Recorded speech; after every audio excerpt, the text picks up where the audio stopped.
बाबा। तेरो ससुर 10 भाई है? हाँ बाबा। तेरो 5 लड़का है? हाँ बाबा। बाबा तू ये सब कैसे जाने? बोले हम सिद्ध महापुरुष हैं, सब कुछ जानते हैं। आपका नाम? बोले हमारा नाम है शंकर दत्त मिश्र। कहां से आए? बोले काशी से आए। बोले बाबा तू भलो आयो को यहाँ ब्रज में।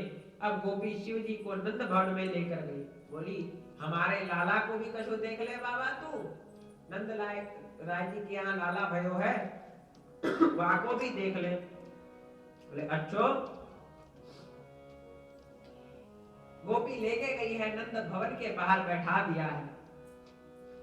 शिव जी बैठे हैं, बड़े आनंदित हैं कि मुझे बालकृष्ण लाल का आज दर्शन प्राप्त होगा। गोपी ने जाकर बोला मैया काशी से बड़े सिद्ध महापुरुष आए हैं, वे लाला को आशीर्वाद देंगे तो लाला को सुरक्षा है जाएगी। कछु टोना टोटका लग गए होगो तो वो भी उतर जाएगो। अब मैया ने जाकर बाबा को देखा। जहां मैया ने कहा देखा और बोली सखी जे बाबा तू कहां से पकड़ के लाई? जाको तू देख रही है, जाको इतनी बड़ी बड़ी जटा, कंठ में सर्प, हाथ में बिच्छू और जेको तो अद्भुत वेश है, जाको देख के लाला को डरब जाएगो। बोले मैया जे काशी वाले बाबा है। बोली मेरी हिम्मत ना पड़े, लाला को कहां से मैं दिखाई दूं? तू बाबा को दक्षिणा दे दे और विदा कर। गोपी गई। बोली मैया बोल रही है कि वो लाला को दर्शन ना कराएगी। गोपी देख तू मुझे जहां लेके आई, अब तो मैं लाला को दर्शन करके ही जाऊंगा। बाबा तू तो बड़ो हटी है। बोले हम महा हटी हैं, हट योग करते हैं हम, अब तो हम यही धुनी रमा लेंगे। अच्छा। फिर से गोपी गई है। बोली मैया बाबा तो नहीं माने, नहीं माने तो रहने दे, मैं नहीं ले जाऊं लाला को। देखा काफी देर से भगवान शिव जी वहां बैठे हुए, उन्होंने अपना त्रिशूल गाड़ दिया और मन ही मन भगवान कृष्ण से प्रार्थना करने लगे। बोले हे प्रभु मैं कैलाश छोड़कर आपके दर्शनों के लिए यहाँ आया हूँ और आप ही भीतर बैठे हुए हैं, मुझे दर्शन नहीं दे रहे। हे प्रभु आप मुझे अपना दर्शन दीजिए। हे बाल प्रभु श्री कृष्ण यदि आप मुझे दर्शन नहीं देंगे तो यहाँ मैं वर्षों तक यही बैठा रहूंगा, यही धूनी लगा लूंगा। तभी क्या हुआ, भगवान ने शिव जी की बात सुन ली और बाल कृष्ण प्रभु जोर जोर से रोने लगे। गोपी बोली मैया देख ले बाबा जी आयो और लाला रोइवे लगो। बोली जे का भयो जा मैया चुप कर। अब लाला चुप्पे ना होए और जोर जोर से रोइवे लगो। बोले मैया लागे बाबा जी ने कछु टोना टोटका कर दियो, जाते लाला रोए रहे हो। तो देखो भभूति रमाए हुए वालों बाबा है। मैया बोली गई है शिव जी के पास। बोली बाबा लाला बड़ो रोवे है, कछु झाड़ा लगाए दे। हाँ मैया हम तो झाड़ा लगाने में प्रवीण है, हम तो झाड़ा ही लगाए देंगे। तो लाला को लेके तो आप लाला को दर्शन करने को आए हैं। मैया ने बाबा का स्वरूप देखा है। बोले बाबा लाला तो डर जाएगो तू को देख के। बोले मैया नहीं डर पेगो, तू लाला को लेके आ। मैया बोली बाबा दंडवत है तो को। और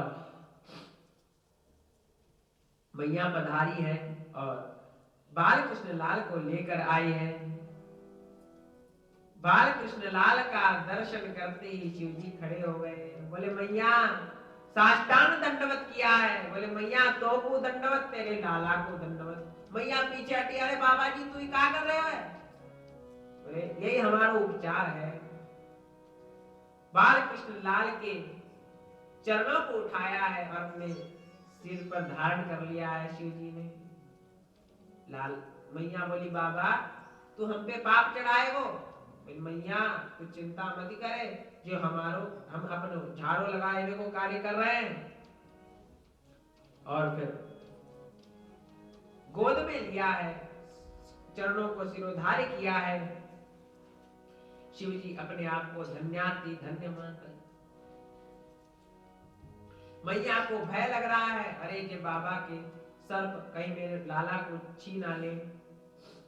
मैया ना डर कछु ना हो को। आज शिव जी धन्य हो गए हैं लाला का दर्शन करके, और शिव जी ने पुनः मैया को दे दिया है लाला को। मैया बोली बाबा तू यहीं रहेगा? बोले नहीं हम काशी में रहे। तू कहेगी मैया तो हम यहीं रह जाते हैं, रोज बाबा को लाला को सुबह शाम झाला लगा दियो करेंगे। ठीक है बाबा रहे। और श्री शिव जी नंद भवन के पास ही श्री विराजित हो गए। इस प्रकार महादेव कैलाशवासी विराजित हैं। बोले भैया हमें तो नित्य तेरे लाला को प्रसाद ही मिलेगा। ऐसे भगवान शंकर जो वैष्णव में अग्रगण्य हैं, सुखदेव स्वामी कहते हैं वे नंद भवन में के पास ही जो मौरी है नंद बाबा की, वहीं पर शिव जी का मंदिर है जो नंदीश्वर महादेव के नाम से प्रसिद्ध है। इस प्रकार शिव जी की लीला का वर्णन है। श्री सुखदेव स्वामी आगे की लीला का वर्णन करना चाहते हैं। सीताराम सीताराम सीताराम जय सीताराम।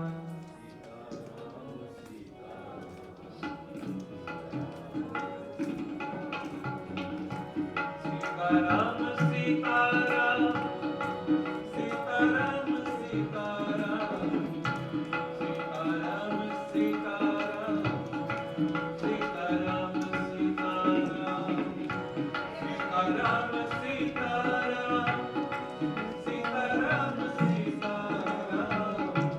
सीताराम सीताराम सीताराम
गर्गः पुरोहितो राजन् यदूनां सुमहान्तपा प्रजं जगामनन्दस्य वसुदेव प्रचोदितः।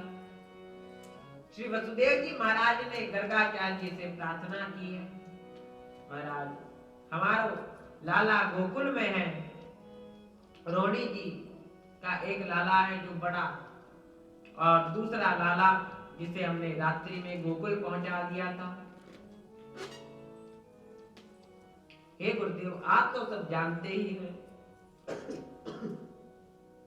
महाराज आप त्रिकालदर्शी महात्मा हैं। गर्गाचार्य जी ने विचार किया, जो दुनिया का नाम रखने वाले हैं, आज मेरा बड़ा सौभाग्य है कि उनका नामकरण करने के लिए मुझे इनके पिताश्री कह रहे हैं। वसुदेव जी से संप्रेरित होकर गर्गाचार्य जी गोकुल की ओर चले हैं।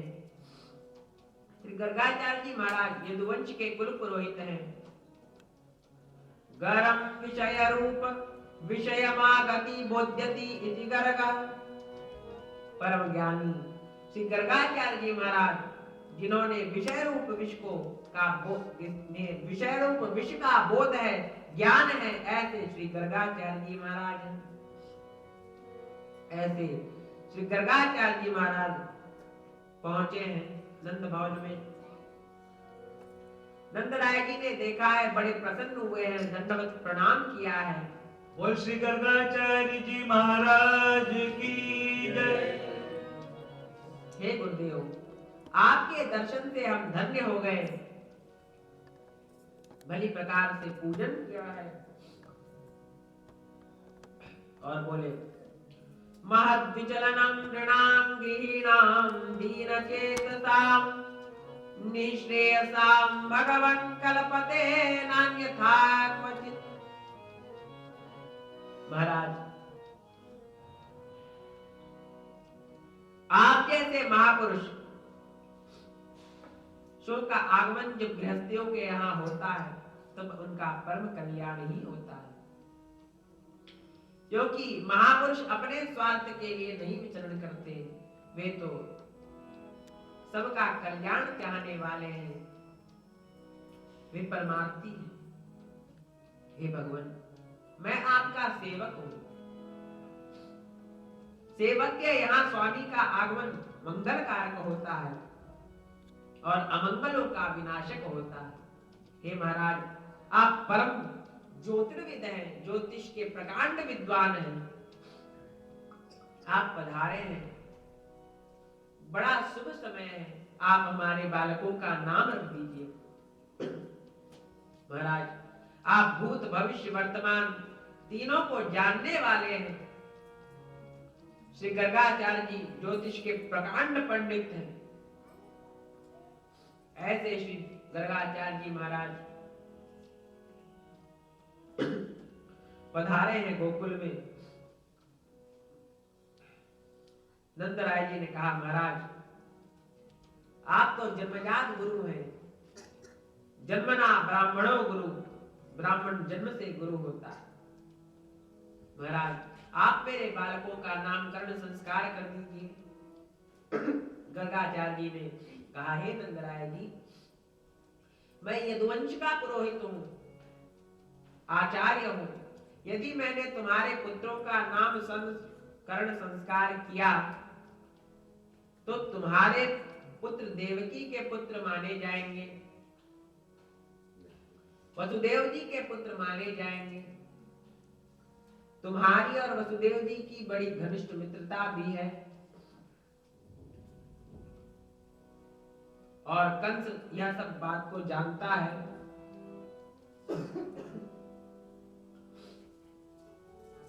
कंस ने आकाशवाणी सुनी है कि अष्टम गर्भ से ही उसका काल होगा, किंतु अष्टम गर्भ तो कन्या हुई और कन्या ने भी कहा है कि तेरा काल कहीं उत्पन्न हो गया।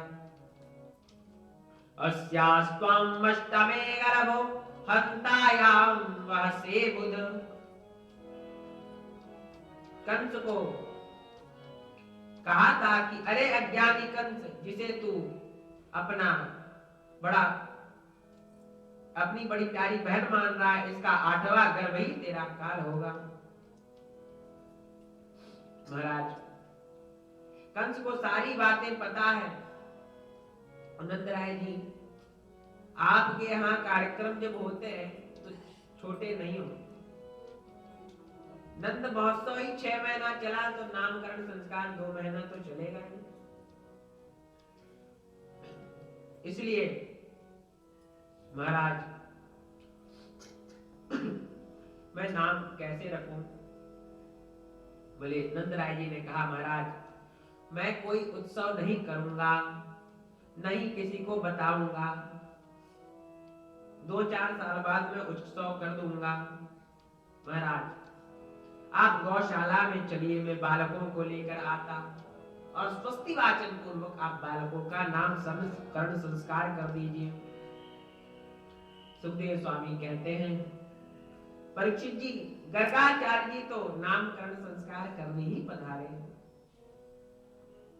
जब नंद बाबा ने प्रार्थना की है, चकार नामकरणम गूढ़ो रहस्य बालयो, एकांत में गुप्त रूप से नामकरण होना चाहिए।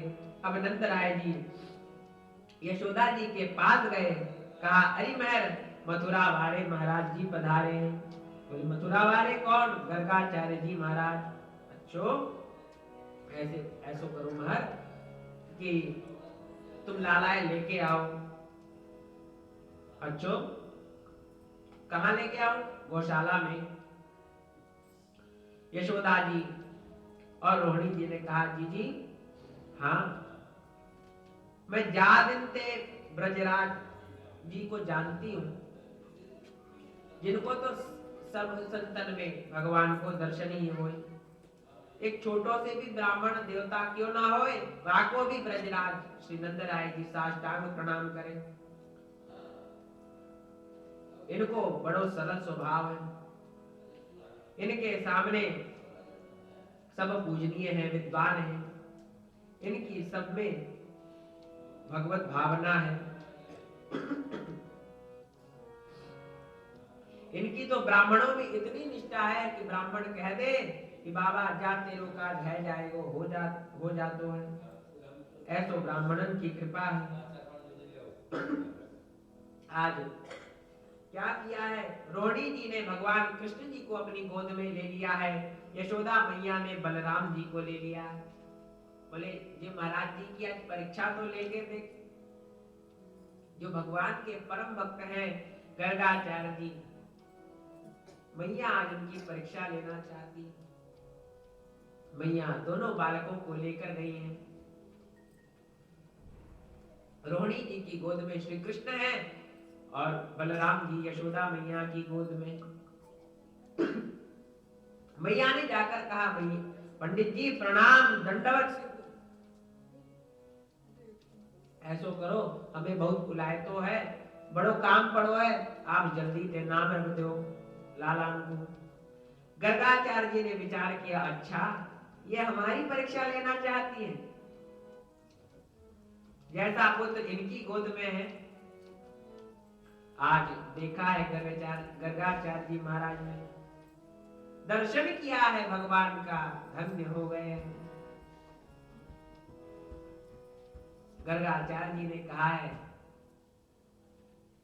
आप लोगों ने जिन्हें धारण किया है, अयम ही रोहिणी पुत्रो रमयन् सुहृदो गुणैः अख्यास्ते राम इति प्रोक्त बलादित्यं बलं विदु। यशोदा ये जो तुम्हारी गोद में विराजित है ना, ये रोहिणी नंदन है, रोहिणी का पुत्र है। महाराज रोहिणी को पुत्र ना है मेरो है। अरे नहीं मैया ये रोहिणी जी का ही पुत्र है, मैं ज्योतिष शास्त्र के अनुसार बोल रहा हूं। अच्छो आप सही बोल रहे हो। यह रोहिणी पुत्र है, इसका नाम होगा राम। गुणैः सुहृद रमयति इति राम। यह अपने गुणों से सुहृद जनों को सुख प्रदान करेगा। और बलादिक्यम बलम विदु, बल की अधिकता से इनका नाम होगा बल। दोनों मिलकर ये कहलाएंगे बलराम। बोलो बलराम जी महाराज की जय हो। ये यदुवंशियों में मेल जोल रखेंगे, इसलिए इन्हें संकर्षण भी कहा जाएगा। सम्यक कर्षयति मेलयति इति संकर्षण। बोलो संकर्षण भगवान की जय। ये भलीभांति सब में मेल जोल रखेंगे। ये रोहिणी जी के पुत्र हैं बलभद्र जी महाराज। यशोदा मैया रोहिणी जी की ओर देखने लगी, बोली जी पंडित जी सिद्ध हैं, सब जान गए। हाँ जी पंडित जी तो बड़े विद्वान हैं। बोले इन्हें तो 12 राशि याद है लगे। बोले सब याद है, मीनम एक मृगसूरा और नीचे पूरी ऊपर बूरा। इनको सब याद है, ये ज्योतिष के मार्दंड विद्वान है। अब रोहिणी जी ने कहा पंडित जी ये तो मेरो लाला को नाम हो गया है गयो, अब ये मेरी जो गोद में लाला है या को नाम रख दो। गर्गाचार्य जी ने भगवान को गोद में उठा लिया। यशोदा जी बोली, जीजी ये बाबा जी तो लाला को गोद में ले लियो। और गर्गाचार्य जी ने जहां भगवान को गोद लिया है, गर्गाचार्य जी की समाधि लग गई। यशोदा जी बोली, ये बाबा जी तो कछु बोल ही ना रहे हो, का भयो? थोड़ी देर मैया देखती रही हैं बाबा को। गर्गाचार्य जी तो परमानंद में निमग्न है, क्योंकि उनकी गोद में परमात्मा विराजमान है।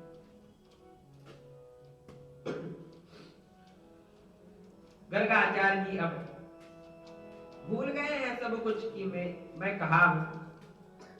थोड़ी देर में मैया ने उन्हें जगाया है। बाबा जी का भयो, तू काहे को बैठे हो, नाम तो रख दे। अच्छो, गर्गाचार्य जी ने कहा, मैं कौन हूं? बाबा तू अपने आप को ही भूल गए हो। अरे तू गर्गाचार्य है, पंडित है। अच्छो, मुझको याद आयो। बाबा नाम रखो। किसका नाम रखो?